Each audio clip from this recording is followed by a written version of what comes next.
오늘 생명의 양식을 찬양해 주셨는데 아마 오늘이 세계 성만찬 주일이어서 지휘자님께서 이 찬양을 고르신 것 같습니다. 매년 10월 첫째 주일은 전 세계 교회가 함께 지키는 세계 성만찬 주일입니다.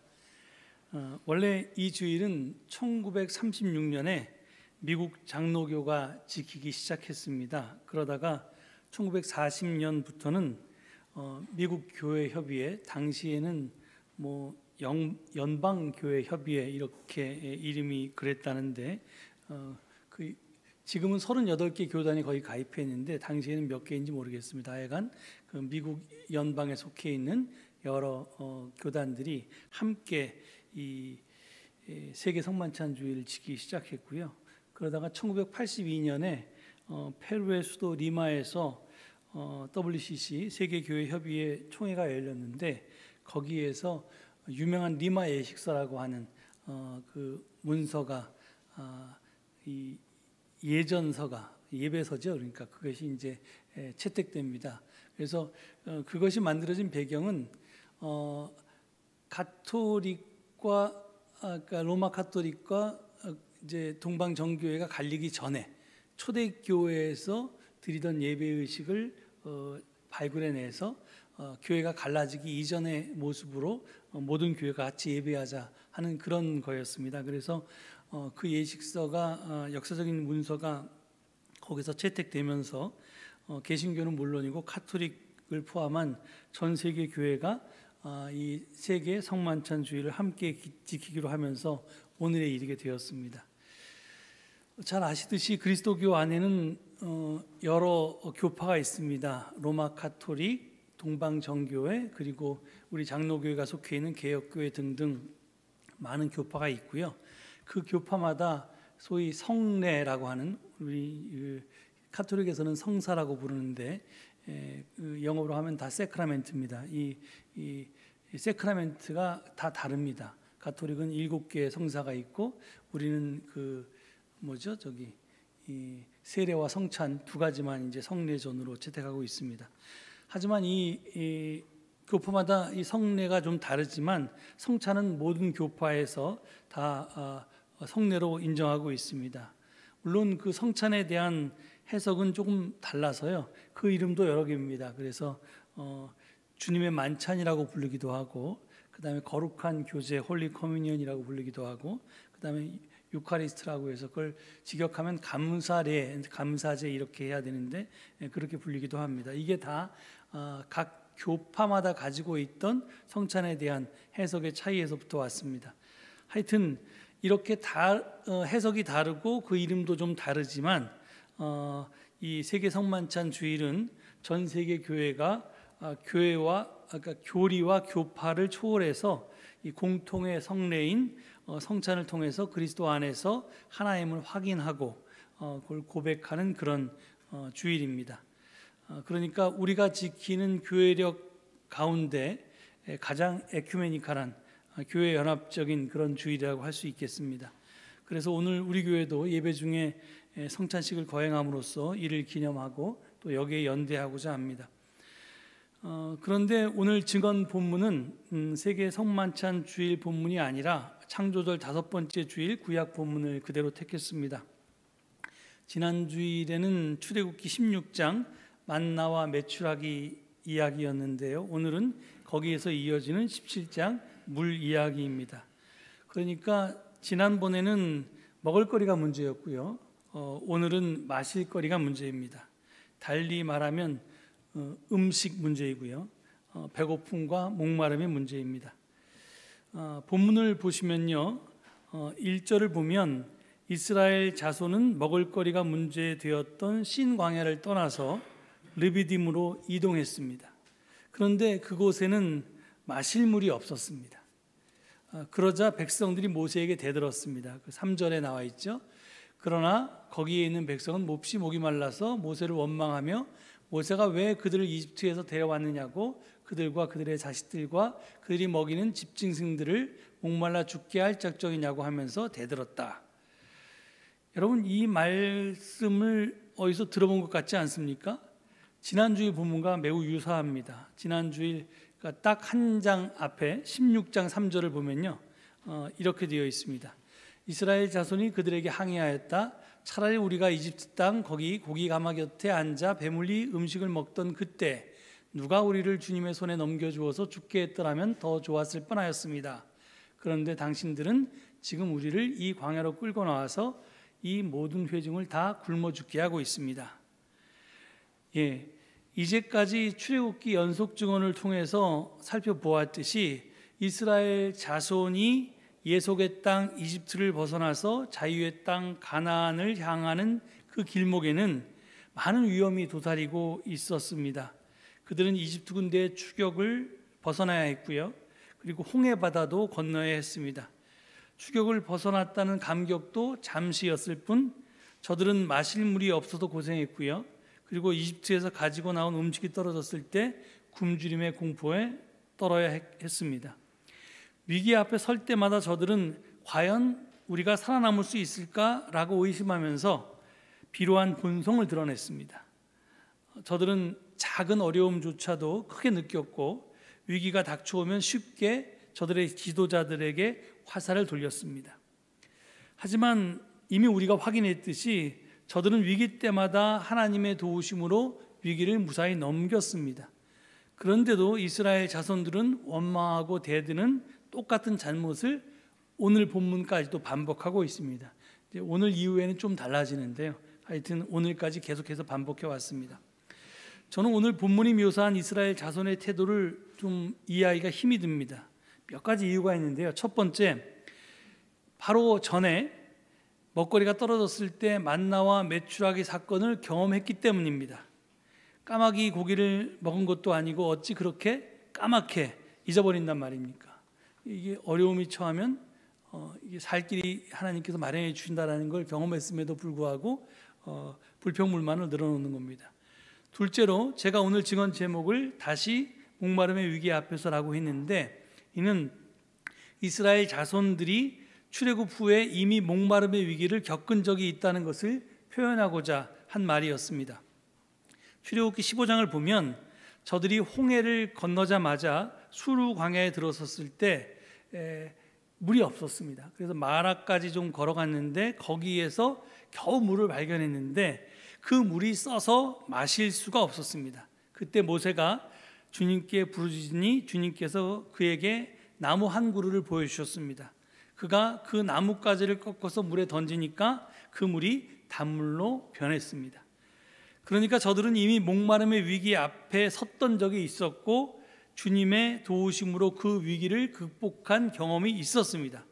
그럼에도 불구하고 이번에도 방법을 찾으려고 하지 않았고 원망하고 대들었던 것입니다. 마치 그냥 젖먹이 어린아이들이 배고프면 무조건 울부짖는 것과 똑같은 모습입니다. 세 번째, 본문 1절은 이곳의 이름이 르비딤이었다고 합니다. 르비딤이라고 하는 뜻은 쉴 곳, 쉼터라는 뜻입니다. 그러니까 이 광야 여행자들이 이 르비딤에서는 짐을 풀어놓고 쉬었다는 뜻입니다. 그러니까 사막에서 쉬는 데가 어디예요? 오아시스입니다. 그러니까 여기가 원래 오아시스가 있던 곳입니다. 다만 계절적인 영향으로 샘이 말라 있을 수는 있습니다. 예를 들어서 우기 때는 오아시스의 물이 풍부했지만 건기 때는 그 물이 마를 수 있다는 거죠. 그렇지만 그게 오아시스였기 때문에 잘 찾아보면 마르지 않는 샘을 찾을 수도 있었을 것입니다. 실제로 모세는 거기에서 조금 떨어진 호렙산 바위 밑에서 샘을 찾았던 것 같습니다. 그러나 저들은 찾지 않고 원망하고 대들기부터 했습니다. 그래서 쉼터 르비딤은 대듬과 시험함을 각각 뜻하는 무리바와 마사라고 불리게 됩니다. 그런데 이 말씀을 읽어보다가 이게 우리와 너무 똑같지 않나 하는 생각이 들었습니다. 주님의 도우심으로 살아온 세월이지만 우리는 가끔 그 사실을 까맣게 잊고 삽니다. 누리고 있는 것들은 당연하다고 여기고 받은 은혜를 헤아리지를 못합니다. 신앙생활을 잘하는 게 뭐냐 하면요, 다른 어떤 것이 아닙니다. 주님께서 베푸신 은혜를 기억하는 것입니다. 기억하면 원망하지 않고 감사할 수 있습니다. 또 기억하면 주님의 부재를 염려하지 않고 혼자서라도 담대할 수 있습니다. 오늘 우리가 성만찬을 통해서 주님의 희생적 사랑과 은혜를 기억하는 것도 같은 뜻과 이유에서입니다. 하여튼 우리가 기억하는 게 굉장히 중요합니다. 다시 본문으로 돌아갑니다. 이스라엘 자손은 위기 앞에서 하나님의 은혜를 기억하지 못하고 원망했습니다. 심지어 대들기까지 했습니다. 그러자 모세가 주님께 부르짖고 주님은 이렇게 말씀하십니다. 5절 6절 말씀입니다. 저기 보면 너는 이스라엘 장로들을 데리고 이 백성보다 앞서서 가거라. 그리고 나일강을 친 그 지팡이를 손에 들고 가거라. 이제 내가 저기 호렙산 바위 위에서 너의 앞에 서겠으니 너는 그 바위를 쳐라. 그러면 거기에서 이 백성이 마실 물이 터져 나올 것이다.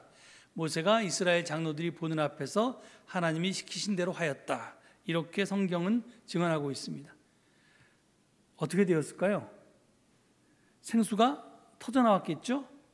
그런데 이 출애굽기의 저자는 여기까지만 이야기하고 그 다음에 어떤 일이 벌어졌는지에 대해서 입을 꾹 다물고 있습니다. 성경을 여기까지 읽은 사람들은 바위 위에서 물이 솟아나와서 그 생수를 마시는 사람들의 흡족해하고 흥겨워하는 모습을 보고 싶어 할 것입니다. 그렇지만 출애굽기의 저자는 매정하다 싶을 정도로 단호하게 이 이야기를 여기서 마무리 짓고 있습니다. 우리의 이런 아쉬움을 알았을까요?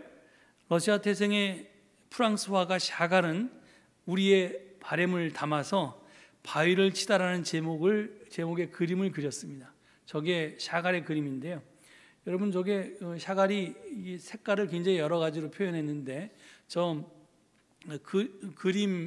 이 그림 중앙 좌측 상단이죠. 좌측 상단에 파란 옷을 입고 있는 것처럼 보이는 사람이 머리에 뿔이 나 있으니까 저게 모세입니다. 그 머리에 뿔이 난 모세가 지팡이로 바위를 치고 있습니다. 지팡이는 좀 얇아 보이긴 하는데요. 그리고 모세의 뒤에는 여러분 잘 안 보이실지 모르겠지만 양이 몇 마리 있습니다. 그가 목송이었음을 상기시키는 양떼가 배치되어 있고요. 그 양 위에 천사가 하늘을 날면서 나팔을 불고 있는 모습도 보입니다. 그리고 화면 하단에 보면 이미 물을 받은 듯이 물동이를 가슴에 안고 감격에 겨운 표정을 짓고 있는 이들이 있고요. 그리고 춤으로 그 기쁨을 표현하는 이들도 보입니다. 그리고 물동이에 물을 깃고 있는 여인의 모습도 보입니다. 그런데 이게 굉장히 큰 그림인데 사실은 작은 화면에 이렇게 표현해놔서 여러분 잘 얼굴 표정이 보일지 모르겠는데 아무리 보아도요 지팡이를 든 모세의 표정이 그렇게 밝지는 않습니다. 위기가 닥쳐올 때마다 거침없이 대들고 하나님을 시험하는 백성들에게 질렸기 때문에 그럴까요? 근데 오늘 본문만 보면 그렇다고 이렇게 인정할 수도 있을 것입니다. 그런데 이 주목할 것은요, 정말 코딱지만하게 그려놨는데 여러분 이 화면의 왼쪽 끝에 맨 위에 보면요, 거기 뭐가 있죠? 저게 뭐냐면 십계명을 받고 있는 모세의 모습입니다. 그러니까 샤갈이 지금 그것과 지금 바위에서 물이 터져서 쭉 흐르는 물줄기가 이렇게 이어져 있는데요. 샤갈이 진짜 말하고 싶었던 것은 하나님이 주신 십계명, 즉 토라야말로 하나님의 말씀이야말로 모든 사람을 목마름에서 해갈시켜줄 진짜 생수라는 것을 표현하고 싶었을 수도 있습니다. 그래서 이스라엘 백성들이 이 말씀이 생수인데 이게 정말 샘에서 솟아나는 그런 생수인 줄 알고 그것만 찾고 있는 것이 안타까워서 모세의 표정이 저렇게 밝지 않은지도 모르겠습니다. 이런 추측이 가능한 게 샤갈이 그렇게 표현할 수 있었던 것은 신약 성경을 알고 있기 때문에 그렇습니다. 예수님도 수가성 옥물가 여인과의 대화에서 요한복음 4장 14절의 말씀을 보면요, 이 물을 마시는 사람은 다시 목마를 것이다. 그러나 내가 주는 물을 마시는 사람은 영원히 목마르지 아니할 것이다. 내가 주는 물은 그 사람 속에서 영생에 이르게 하는 샘물이 될 것이다. 이런 말씀을 하셨습니다. 여기서 내가 주는 물이 뭘까요? 내가 주는 물에 대해서 이미 구약성서에서 예언자 아모스가 그것은 바로 하나님의 말씀이라고 선포한 적이 있습니다. 아모스서의 말씀을 볼까요? 아모스 이거 한번 같이 읽어보겠습니다. 그날이 온다. 나 주 하나님이 하는 말이다. 내가 이 땅에 기근을 보내겠다. 사람들이 배고파하겠지만 그것은 밥이 없어서 겪는 배고픔이 아니다. 사람들이 목말라 하겠지만 그것은 물이 없어서 겪는 목마름이 아니다. 주의 말씀을 듣지 못하여서 사람들이 굶주리고 목말라 할 것이다. 예, 그렇습니다. 지금 아모스가 이야기한 것처럼 하나님의 말씀이야말로 참 생수입니다. 아모스 시대와 마찬가지로 사실은 지금도 육체적 배고픔과 목마름이 문제가 되는 시대는 아닙니다. 인류는 그렇게 물이 없거나 먹을 것이 없어서 고생할 만큼 그렇지 않고 이제 이미 풍요로워졌습니다. 아이들한테 물이 없으면 어떡할래? 그러면 대신 콜라를 마시죠. 이런 식의 답이 나올 겁니다. 그러니까 먹을 게 너무 많고 마실 게 너무 많아서 문제지 그런 게 부족하진 않습니다. 오히려 지금 시대의 문제는 영적인 배고픔과 목마름입니다. 먹고 또 먹어도 뭔가 부족한 것 같고 허기진 것 같은 느낌이 들 때가 있습니다. 마시고 또 마셔도 계속해서 목이 마릅니다. 이것이 바로 영적인 목마름과 배고픔입니다. 이 문제는 음식이 아닌 말씀으로만 해결할 수가 있습니다. 그런데 지금은 말씀의 기근 시대입니다. 홍수 때 물이 넘치는 시대에 오히려 마실 물이 부족한 것처럼 우리는 말의 홍수 속에 살면서 우리는 참 말씀을 듣지 못해서 방황합니다. 참 말씀이라고 하는 것은 우리가 사는 데 필요한 정보를 주는 말이 아닙니다. 인포메이션을 주는 말이 아닙니다. 그런 말들은 수도 없이 많습니다. 그런데 참 말씀이라는 것은 우리를 변화시키는 트랜스포메이션을 하는 그런 말입니다. 변화를 일으키는 말입니다. 그리스도교는 말씀이 육신이 된 사건에서 출발했습니다. 육신이 된 말씀은 다름 아닌 예수 그리스도이십니다. 그런데 성육신, 즉 인카네이션 사건을 증언한 요한복음 6장에서는 오병이어의 표징을 보도한 후에 다음과 같은 예수님의 말씀들을 정합니다. 한번 이거 한번 같이 읽어볼까요? 요한복음 6장에 있는 말씀들입니다. 너희는 썩어 없어질 양식을 얻으려고 일하지 말고 영생에 이르도록 남아있을 양식을 얻으려고 일하여라. 이 양식은 인자가 너희에게 줄 것이다. 내가 생명의 빵이다. 내게로 오는 사람은 결코 줄이지 않을 것이요 나를 믿는 사람은 다시는 목마르지 않을 것이다. 나는 생명의 빵이다. 너희는 조상은 광야에서 만나를 먹었어도 죽었다. 그러나 하늘에서 내려오는 빵을 먹으면 죽지 않는다. 나는 하늘에서 내려온 살아있는 빵이다. 이 빵을 먹는 사람은 누구나 영원히 살 것이다. 내가 줄 빵은 나의 살이다. 그것은 세상에 생명을 준다. 내 살은 참 양식이요 내 피는 참 음료이다. 내 살을 먹고 내 피를 마시는 사람은 내 안에 있고 나도 그 사람 안에 있다. 이런 말씀들이 6장에 쭉 계속되고 있는데요. 여러분 요한복음에는 최후의 만찬 장면이 없습니다. 대신에 6장에 소위 성만찬 제정사라고 할 수 있는 말씀들이 이렇게 나옵니다. 그 이유는 성만찬이 종교 예식에 그치면 안 되기 때문입니다. 오병이어의 사건처럼 성만찬은 삶의 현장에서 일어나야 한다는 뜻으로 사도 요한은 지금 다른 공관복음서와 달리 이 최후의 만찬 장면을 없애고 대신 삶의 현장에 이 성만찬 제정사를 가져다 놓았습니다.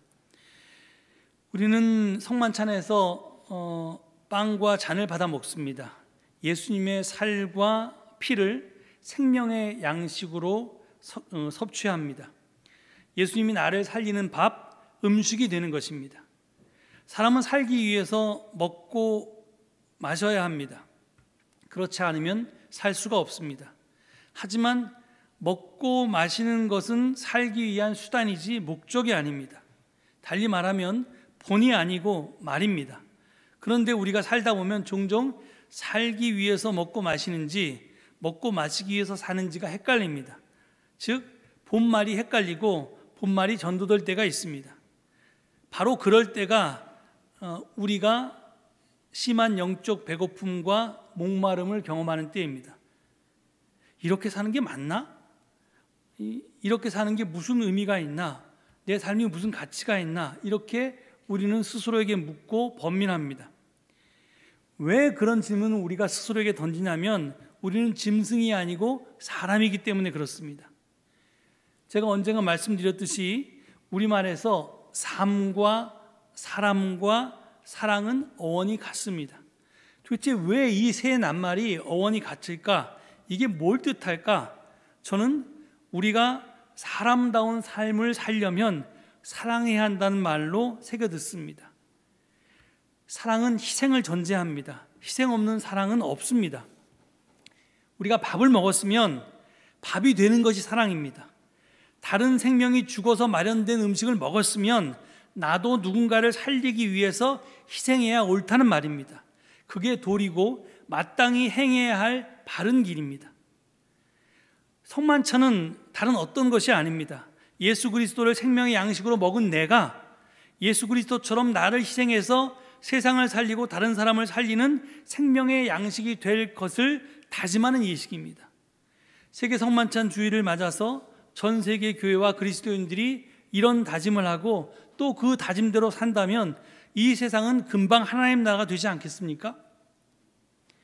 영생이라고 하는 것은 특히 지금 우리가 요한복음을 많이 봤는데요, 요한복음에 영생이라는 말이 나오는데 영생은 영원히 사는 것을 뜻하는 것이 아닙니다. 이게 정확한 헬라어, 히브리어의 그리스어의 그 해석을 하면 지금 시대가 아니라 올 시대, 즉 오는 시대의 삶을 지금 사는 것을 영생이라고 표현합니다. 달리 표현하면 내가 죽어서 천국에서 살아야 될 삶을 지금 여기서 살아내는 것이 바로 영생입니다. 예수님은 우리더러 당신처럼 희생한다면, 나누고 섬긴다면 지금 이 세상이, 내가 힘들고 한 이 세상이 지옥이 아니라 천국이 될 수 있다고, 천국으로 바뀔 수 있다고 그렇게 말씀하신 것입니다. 그래서 요한복음은 계속해서 예수님이 나를 먹어라, 나를 마셔라 라고 하는 것은, 내가 너희를 사랑한 것처럼 너희도 사랑하라고 이렇게 말씀하신 것은 그런 사랑의 삶, 희생의 삶을 살라는 겁니다. 그렇게 살면 우리의 삶이 지옥이 아니라 천국으로 바뀔 수 있고 내 삶에 감사와 기쁨이 넘칠 수 있다는 겁니다.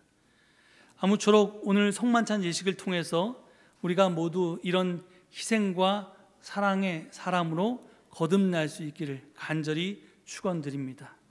이 말씀을 되새기시면서 잠시 침묵 가운데 기도하시겠습니다.